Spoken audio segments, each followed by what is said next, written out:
Hey viewers, welcome back to my channel Stree world. आज मेरे दिन की शुरुआत हुई थी सुबह 5:30 बजे और आप सभी ये सोच रहे होंगे कि मैं हर दिन सनराइज़ का व्यू क्यों वीडियो में डालती हूँ। तो वो इसलिए कि मुझे सनराइज़ देखना बहुत ज़्यादा पसंद है और मुझे पता है कि मेरे जितने भी सब्सक्राइबर्स हैं उनमें से बहुत सारी मेरी सब्सक्राइबर्स हाउसवाइफ्स हैं। तो वो जब घर के काम में लगती होंगी तो बहुत बार सनराइज़ मिस कर देती होंगी। तो बस उनके लिए मैं ये सनराइज़ का व्यू डाल देती हूँ ताकि वो भी थोड़ा सनराइज़ एन्जॉय कर सकें। इसके बाद मैं किचन में आ गई थी नाश्ता बनाने के लिए और आज मैं नाश्ते में बना रही हूँ चने की सब्ज़ी और रोटियाँ। मुझे छोले बनाना और चने की सब्ज़ी बनाना बहुत ज़्यादा पसंद है क्योंकि ये बहुत ज़्यादा इजी होता है बनाने में एज़ कम्पेयर टू अदर सब्ज़ी। आज का थंबनेल तो आपने देखा ही होगा। आज का थंबनेल है कि आपके जीवन में ज़्यादा कुछ नहीं बदलेगा जब तक आप खुद उसे नहीं बदलेंगे। और हाँ, ये एकदम रियलिटी है हमारे लाइफ की। अगर हमें अपनी लाइफ को चेंज करना है तो हमें खुद ही मेहनत करनी पड़ेगी। कोई दूसरा आके हमारी लाइफ को चेंज नहीं कर सकता है या फिर जो हमें चाहिए वो कोई दूसरा आके हमें नहीं दिला सकता है। जो करना होगा हमारी लाइफ में, जो भी चेंजेस लाने होंगे, हमें खुद ही करने होंगे। और हमारी स्थिति तब तक नहीं बदलेगी जब तक हम खुद को नहीं बदलेंगे। ये मैं आपको एक एग्जांपल देकर बताती हूँ। जैसे कोई एक इंसान है जो बहुत ज़्यादा चीनी खाता है और उसे डायबिटीज़ हो जाती है, तो फिर क्या होगा? जब तक वो अपनी लाइफस्टाइल में चेंजेस नहीं लाएगा, उसे खुद को पूरा बदलना होगा। जब तक वो खुद को पूरा बदलेगा नहीं, तब तक उसे उस बीमारी से छुटकारा नहीं मिलेगा। यहाँ पर वो एक्सपेक्ट नहीं कर सकता है डॉक्टर से कि डॉक्टर आएंगे और मुझे ठीक कर देंगे।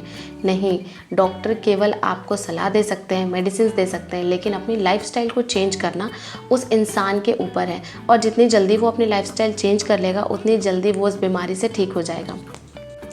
इसीलिए अगर हम भी चाहते हैं कि 1 साल के बाद हमारी जॉब लग जाए, 1 साल के बाद हम अपने आज जो हमारी कंडीशन है उससे हम किसी स्ट्रॉन्ग पोजीशन पे हों। मैं ये नहीं कह रही कि हमें बहुत ज़्यादा स्ट्रॉन्ग बनना है, नहीं।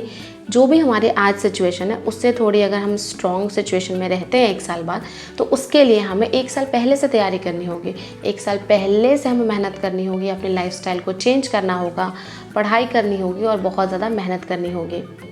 और पता है, हमें मेहनत करने से ना कभी भी डरना नहीं चाहिए। देखिए, एक पत्थर मूर्ति में तभी चेंज होता है जब उसके ऊपर बहुत सारे हथौड़े पड़ते हैं, और उतने सारे हथौड़ों की मार जब वो सहता है तब वो मूर्ति बनता है और तब उसकी पूजा की जाती है। तो समझ लीजिए कि सेम सिचुएशन हमारी भी है। अगर हमें भी कहीं और जाना है, अब कुछ अपनी लाइफ में अच्छा करना है, तो आज हमें भी बहुत ज़्यादा मेहनत करने की ज़रूरत है। हाँ, हो सकता है कि हमें परेशानी हो, हमें पढ़ने का ज़्यादा मन ना करे, हमें थकान हो जाए, लेकिन हाँ, ये सब हमारे रास्ते की जो बाधाएं हैं इन्हें हमें पार करना ही होगा, तभी हम कुछ अपनी लाइफ में अचीव कर पाएंगे।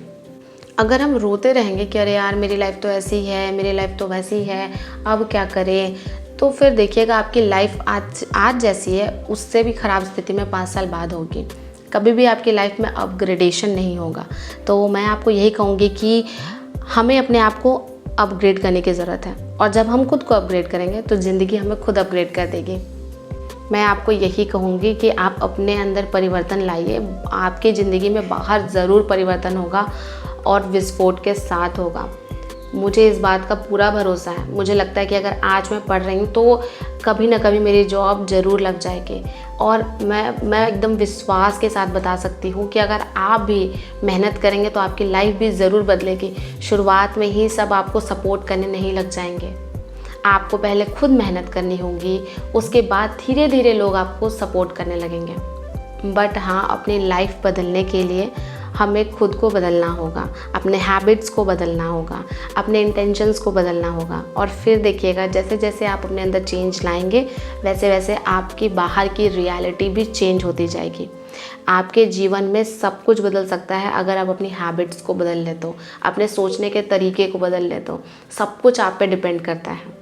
अगर आप अपने आप की मदद करने के लिए तैयार हैं ना, तो फिर चाहे पूरी दुनिया आपकी मदद करे या ना करे, आप अपने के लिए कोई ना कोई रास्ता निकाल ही लीजिएगा। और याद रखिए कि हमेशा से ये सिर्फ़ और सिर्फ आपकी जर्नी है, किसी और की जर्नी नहीं है।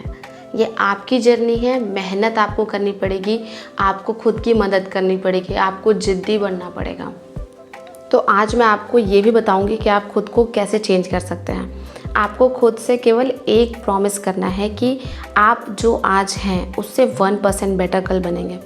जैसे अगर आप आज 2 घंटे की पढ़ाई करते हैं तो कल आप 2 घंटे 10 मिनट की पढ़ाई कर लीजिए, 15 मिनट की पढ़ाई कर लीजिए, मीन्स कि 10-15 मिनट ज़्यादा पढ़ लीजिए। इसके अलावा मैं आपको 2 हैबिट्स ज़रूर बोलूँगी कि आप अभी डेवलप कर लीजिए अगर आप एक हाउसवाइफ हैं तो, ताकि आप अपनी स्टडीज़ में ज़्यादा फोकस रह सकें। तो पहली हैबिट ये है कि आप पॉजिटिव सोचिए, क्योंकि नेगेटिव सोचने से कोई फ़ायदा नहीं होने वाला। नेगेटिव सोच के भी आप जो आपके लाइफ में नेगेटिव है उनका कुछ बिगाड़ नहीं लेते हैं, आप सिर्फ अपना लॉस करते हैं, उनका कुछ नहीं होता है, वो अपनी ज़िंदगी मज़े से जीते हैं। लेकिन नेगेटिव अंदर सोच के अपने आप को फ्रस्ट्रेट करते हैं और अपने अंदर एक गुस्सा भरते हैं और अपना ही लॉस करते हैं। तो पहली हैबिट तो ये है कि आप नेगेटिव सोचना छोड़ दीजिए। और दूसरी हैबिट ये कि अगर कोई कुछ आपको बाहर बोल रहा है, आपके बारे में गलत बात बोल रहा है या कुछ भी आपकी बुराई कर रहा है, तो प्लीज़ उनकी बातों पर ध्यान मत दीजिए। उनको बस ये समझिए कि वो एक चैटर बॉक्स है, उनका काम है दिन रात बोलना, और उनकी बातों से खुद के ऊपर इफ़ेक्ट मत लाइए। उनको इतना इग्नोर कीजिए ना कि वो खुद परेशान हो जाए और आपके बारे में बोलना छोड़ दें। एक्चुअली में ऐसे लोग बोलते ही इसलिए हैं ताकि आप रिएक्ट करें। अगर आप रिएक्ट करना छोड़ देंगे ना तो वो बोलना छोड़ देंगे, यही रूल है इसका। तो अगर कोई कुछ गलत बोल रहा है तो प्लीज़ उस पर रिएक्ट करना छोड़ दीजिए। इससे क्या होगा कि आप पीसफुल रहिएगा और पढ़ाई पर ज़्यादा फोकस कर पाइएगा, ना कि इस बात पर कि कौन मेरे बारे में क्या कह रहा है, क्यों कह रहा है। तो मुझे लगता है कि ये 2 हैबिट्स बहुत ज़्यादा इंपॉर्टेंट है और इन 2 हैबिट्स को फॉलो करते हुए अपनी पढ़ाई की शुरुआत कीजिए। हर दिन 1% बेटर बनते जाइए, अपने अंदर चेंज लाइए। मुझे इन 2 हैबिट्स ने बहुत हेल्प की है और मुझे लगता है कि आपको भी बहुत ज़्यादा हेल्प मिलेगी। फाइनली सारा काम कंप्लीट करने के बाद सुबह के 8:30 बज गए थे और अब मैं अपने टाइमर को रीसेट कर दे रही हूँ। और बहुत लोग मेरे से पूछ रहे थे कि आप कौन सा टाइमर यूज़ करती हैं, तो मैं जायंट स्टॉप वॉच यूज़ करती हूँ। तो आप भी उस ऐप को डाउनलोड करके उसे यूज़ कर सकते हैं। और इसके बाद अब मैं लग जाऊँगी पढ़ाई में। तो पढ़ाई का जो फर्स्ट स्लॉट है उसमें मैं पढ़ूँगी ज्योग्राफ़ी, और जो भी मैंने ज्योग्राफ़ी में 3 दिनों में पढ़ा है आज मैं उनको रिवाइज़ करने वाली हूँ। तो आज मैंने फिजिकल डिवीज़न ऑफ इंडिया से स्टार्ट किया था और जितना कुछ भी पहले पढ़ा है उन सभी को मैंने आज रिवाइज़ किया है। और मेरी आदत है रिवीजन कर के पढ़ने की, क्योंकि अगर मैं रिवीजन करके नहीं पढ़ती हूँ तो मुझे लगता है कि मेरा कॉन्फिडेंस कम हो जाता है। मुझे लगता है कि आगे पढ़ने से क्या फ़ायदा जब मुझे पीछे वाली चीज़ें याद ही नहीं हैं। तो इसीलिए मैं क्या करती हूँ कि हर 1-2 दिन पर पीछे रिवाइज़ भी करती हूँ, उसके बाद धीरे धीरे आगे बढ़ती हूँ। और मुझे लगता है कि ये बेस्ट तरीका होता है पढ़ाई करने का। और मैं आपको भी कहूँगी कि आप भी ऐसे रिवीजन कर के पढ़ाई कर सकते हैं। तो सुबह के 10 बज गए थे और अभी मैंने रिवीजन कर लिया है ज्योग्राफी का, और इसके बाद मैं थोड़ा सा रेस्ट करूँगी। एक्चुअली मुझे बहुत ज़्यादा रेस्ट नहीं करना है, मुझे अपनी बहन से भी बात करना है कॉल पे। तो बस इसके बाद अभी मैं उसको कॉल करूँगी, थोड़ा बात करूँगी, थोड़ा रेस्ट करूँगी, उसके बाद 1 घंटे के बाद दोबारा अपनी पढ़ाई स्टार्ट करूँगी। तो मिलती हूँ आपसे 1 घंटे रेस्ट करने के बाद। और अभी मैं अपना टाइमर स्टॉप कर दूँगी। और मैं क्या करती हूँ कि जब भी मैं कोई दूसरा काम करती हूँ तो मैं अपना टाइमर स्टॉप कर देती हूँ। इससे मुझे पता चल पाता है कि मैंने कितना पढ़ाई में अपना टाइम जो है वो डिवोट किया है। अदरवाइज़ ऐसा फ़ील होता है मुझे कि मैंने पूरे दिन भर पढ़ाई की है तो मैंने 8-10 घंटे की पढ़ाई की होगी, बट नहीं। अगर आप भी कभी टाइमर लगाकर पढ़ेंगे तो आपको भी समझ आएगा कि एक्चुअली हम बहुत कम पढ़ाई करते हैं पूरे दिन में। पूरे दिन हम कॉपी बुक के साथ तो बैठे रहते हैं, बट पढ़ाई बहुत कम हो पाती है। अब मैं आ गई हूँ दोबारा से पढ़ाई करने के लिए 1 घंटे के रेस्ट के बाद। तो इसके बाद जो मेरा सेकंड स्लॉट है इसमें मैं पढ़ूँगी हिस्ट्री। और हिस्ट्री में मैंने यूट्यूब पर एक सर्च किया था, तो एक नवनिर्माण भारत करके एक चैनल है, उसमें एक टीचर है, उन्होंने 15 घंटे में पूरे कंप्लीट इंडियन हिस्ट्री को कंप्लीट किया है। तो मैंने सोचा है कि मैं इस हिस्ट्री को पढ़ लूँगी जब तक मैं कोई कोर्स जो है परचेज़ नहीं कर रही हूँ तब तक। और जब मैं कोर्स परचेज़ कर लूँगी तो फिर मैं कोर्स से ही पढ़ाई करूँगी, बट तब तक मैं बैठे नहीं रह सकती, क्योंकि मैं आपको बता रही हूँ मैं जीके वाले सेक्शन में ज़ीरो हूँ, मुझे कुछ नहीं आता जीके से रिलेटेड। तो इसके लिए मुझे थोड़ा ज़्यादा मेहनत करनी पड़ेगी। और मुझे ऐसा लगता है कि जो बिहार के स्टूडेंट्स होते हैं उनका जीके काफ़ी स्ट्रॉन्ग होता है, बट मेरा नहीं है, तो उनसे थोड़ा कम्पीट करना मेरे लिए टफ़ है। बट हाँ, मैं मेहनत बहुत करूँगी। ये जो सर हैं ये हिस्ट्री बहुत अच्छे से पढ़ा रहे थे, तो मैंने सोचा कि मैं इनका नोट्स भी प्रिपेयर करती जाऊँ, क्योंकि जब मैं नोट्स नहीं बनाती हूँ तो मुझे लगता है कि मेरा टाइम जो है सारा वेस्ट हो गया। तो इसीलिए मैं जब भी पढ़ती हूँ तो कोशिश करती हूँ कि नोट्स भी साथ में बनाऊँ। और प्लस कि इन्होंने हिस्ट्री पूरा कंप्लीट कराया है, तो 15 घंटे के लेक्चर को मैं 7-8 दिन में कंप्लीट कर लूँगी, हर दिन 2-2 घंटे देखकर, और उसके बाद इसके नोट्स प्रिपेयर कर लूँगी। एक्चुअली मुझे हिस्ट्री बहुत ज़्यादा पसंद है क्योंकि मुझे स्टोरी सुनना बहुत ज़्यादा पसंद है। तो आज तो ये सर केवल इंट्रो पढ़ा रहे थे कि हम हिस्ट्री क्यों पढ़ना चाहिए और हिस्ट्री के सोर्सेस क्या क्या हैं। और इसके अलावा इन्होंने आज पाषाण युग भी पढ़ाया और उसके अंदर पूरा पाषाण युग, मध्य पाषाण युग और जो भी है नवपाषाण काल सब कुछ पढ़ाया है। और मैंने साथ में इंडस वैली सिविलाइजेशन भी पढ़ा, तो वहाँ तक मैंने कंप्लीट कर लिया है। और ये सर सच में बहुत अच्छा पढ़ा रहे थे। तो आप भी इनके चैनल को विजिट कर सकते हैं अगर आपको हिस्ट्री पढ़नी हो तो मैं एक बार ऐसे ही पढ़ ले रही हूँ ताकि मेरा थोड़ा एक बेस फॉर्म हो जाए, क्योंकि मैंने बहुत दिनों से हिस्ट्री, ज्योग्राफी या पॉलिटी पढ़ा नहीं है। तो बस मैं थोड़ा बेस अपना फॉर्म कर रही हूँ। और ये हैं सारे नोट्स जो आज मैंने बनाए हैं।